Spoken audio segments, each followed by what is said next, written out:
It was already past midnight, and I was on the road alone, driving back to my hometown after what felt like a lifetime away.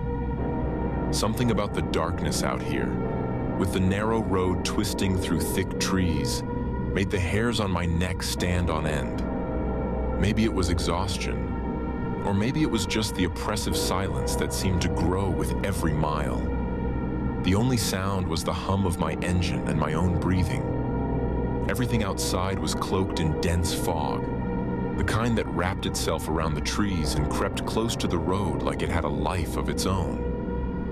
I kept glancing in the rearview mirror, feeling that prickling sensation of being watched, though I was alone.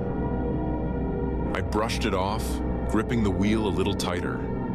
I had good reason to feel uneasy. I'd left town months ago, running from memories I couldn't face anymore. My mind drifted back to the last time I'd made this drive. My family had called me home after my brother's funeral, but I'd barely managed a day before I left again. Everything about home felt like a wound, something I couldn't bear to face.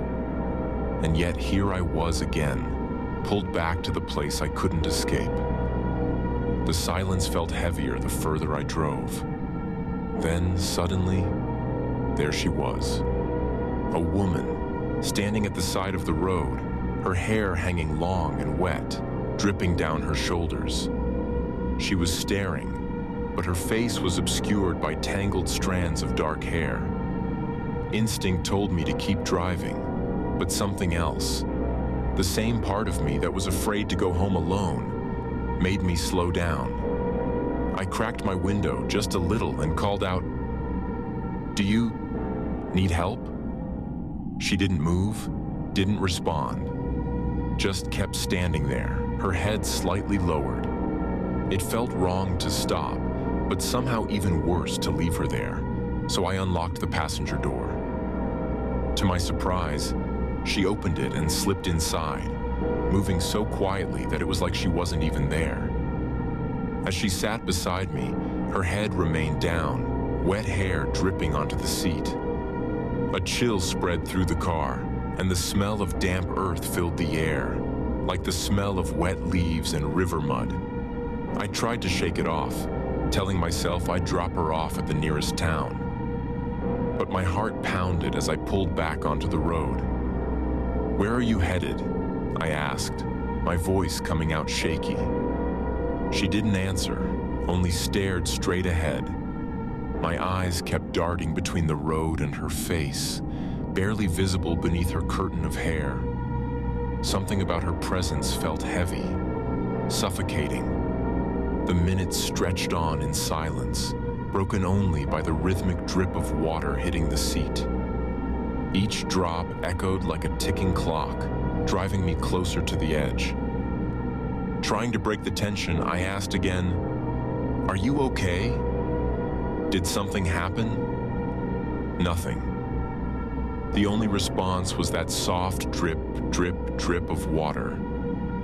I gripped the wheel, feeling sweat prickling my skin despite the chill. I was about to give up when I heard it. A faint, almost inaudible whisper. It was my name.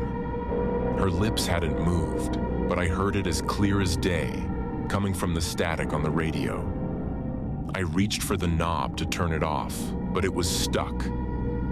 The static grew louder, and in the middle of it, I could hear my name, over and over, like a chorus of voices overlapping. It was a nightmare. The sound of my own name repeated by voices that weren't hers, but sounded like her somehow. Cold dread settled in the pit of my stomach. And then it stopped, the static fading into silence. Relieved, I kept my eyes on the road, but out of the corner of my eye, I noticed something strange. The seat beside me was empty. A chill ran down my spine, and I flicked my gaze to the rearview mirror. There she was, in the back seat now, her head hanging forward, her hair dripping onto the floor, forming a dark puddle around her bare feet. I nearly slammed on the brakes, my hands shaking on the wheel. How had she moved without making a sound? My breath was shallow, and I forced myself to speak, though my voice was barely a whisper. "Why, are you here?"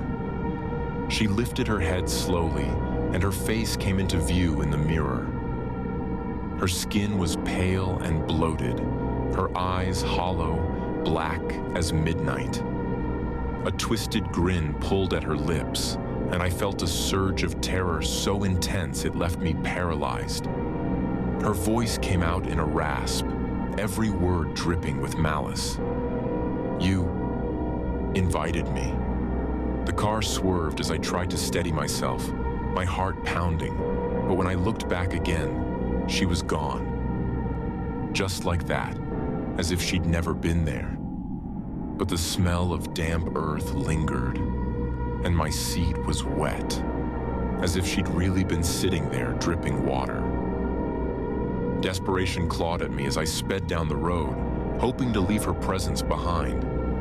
But just as I thought I'd escaped, the radio crackled again, her voice coming through in a low, mocking whisper. "You can't escape me." Panic surged as I drove faster, watching the rearview mirror, half expecting to see her face again. But there was nothing, only the dark road stretching ahead. The smell, though, that rotten, salty smell, filled the car. Finally, I pulled up to my driveway, feeling like I'd barely escaped with my life. My hands shook as I killed the engine, and I took a deep breath, ready to run inside and leave this nightmare behind. Finally, I pulled up to my driveway, feeling like I'd barely escaped with my life. My hands shook as I killed the engine, and I took a deep breath, ready to run inside and leave this nightmare behind. But then, as I glanced up at my front door, I saw her, standing there, her wet hair hanging down, those hollow eyes staring straight at me, her lips twisting into that same smile. I tried to tell myself it wasn't real, but in the silence, I felt it. A cold breath against my neck, her voice like ice. "Welcome home." I bolted inside and locked every door, collapsing onto the couch, my chest heaving. Hours passed as I sat there in silence, gripping my phone and staring at the front door, half expecting her to appear. Exhausted, I finally drifted off to sleep, only to be jolted awake by a sharp, unfamiliar knock. My heart raced, but the house was empty. Everything seemed quiet, still. The following days were ordinary enough. I convinced myself I'd imagined it all, maybe just an effect of driving alone at night. Yet small, inexplicable things kept happening. A faint, damp smell clung to my car, no matter how much I cleaned. Occasionally, I'd catch the soft, rhythmic sound of water dripping, though there was no leak to be found. Every time, my stomach twisted with a familiar, icy dread. A week later, I came across an old photo on my hallway shelf that had never been there before. My brother's funeral, our family all gathered. And there, just at the edge of the crowd, was a figure, barely visible. A woman with long dark hair dripping down her face.